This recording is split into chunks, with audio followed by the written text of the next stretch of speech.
This is part 4 of chapter 2, and if you do not have the hard copy of the NCRT, I would suggest that you please download the PDF file. It is available in many of the websites, and start reading the chapters so that you are abreast of whatever we are doing until now in the classes. So, let's carry on with today's part.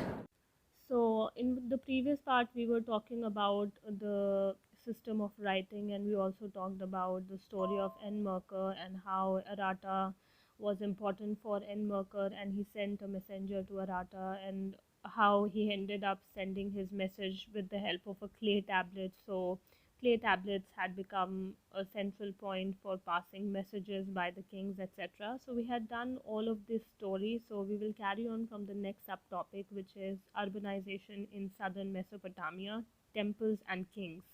Yes, so from the 5000 BCE, what happened was that settlements had started coming up in the southern part of Mesopotamia, because I've told you that the southern part of Mesopotamia was considered to be highly productive, and since the production was high, it was quite natural that people would want to settle in that area.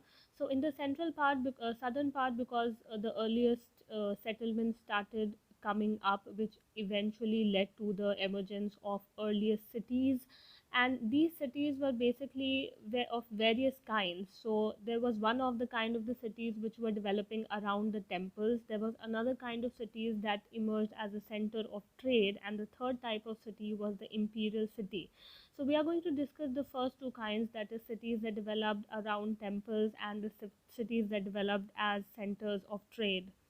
So the early settlers began to build and rebuild temples at selected spots in their villages. So these earliest most temples were quite normal. There was no extravagance about these temples. They were very, very simple, and they acted as small shrine which was made of unbaked bricks. So they were very small structures similar to the normal residences of that time. So they were considered the residences of various gods like the moon god of or the Inanna, the goddess of love and war.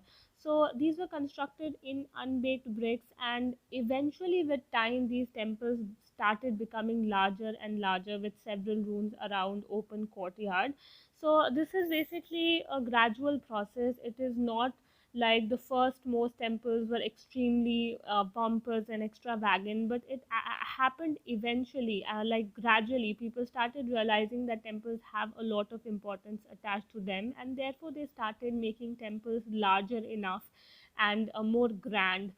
So some of the early ones were possibly not unlike the ordinary houses. As I've already told you, they were quite ordinary, quite normal, but the temples had their outer walls going in and out at regular intervals, which means that there was a path to go in and out at all the directions, so that temple can be accessed from all the directions, which is unlike an ordinary building. Ordinary building has one or maximum two entrances. So but it is different from the temples, because temples were needed by all, so therefore there were many regular pathways to enter the temple from all directions.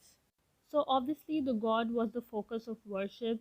To him or her, people would bring various offerings like grain, curd, and fish, just like we do right now. We bring milk, flowers, etc. So people used to bring a lot of things to offer to the god.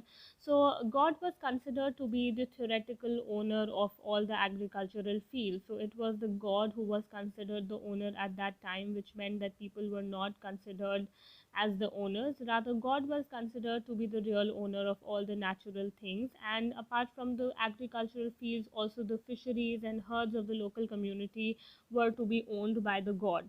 So, with time, the processing of produce also started happening inside the compounds of the temple. Since temple was the central part of the city, people started doing the processing part, that is converting the raw materials into finished products inside the compounds of the temple itself. So again, temple increased in importance because it became the center of activities for everybody, and the temple started developing its activities, and it became the main urban institution that was present in a particular area, and everyone was dependent on the activities that were going on inside the temple. Even though this part of southern Mesopotamia was quite naturally fertile, but agriculture was not like protected from natural hazards. There were several um, things going on naturally that would affect the agricultural productions. Like for example, the natural outlet channels of Euphrates would flood, or it would change course altogether, so the supply of water would be cut off. So this again would be a natural hazard which would affect agriculture. Naturally also there were man-made problems as well, like for example the people living in the upstream, they would change the course of the water, or they would like make barges, or they would make dams on the upstream of the water, which will reduce the supply of water downstream. Even nowadays this is a problem between various international countries. Like for example, it is a problem between India and Pakistan, it is a problem between India and Bangladesh, it is a problem between Karnataka, Kerala, Andhra Pradesh as well for Kaveri water. So this is what happens when a river originates in a particular area. That area is called the upstream area, and people who are living in that area, they could use their right, because they're closer to that area, they can divert the water or stop the water. So this obviously affects the water flowing downstream, and it will affect the people who are living downstream.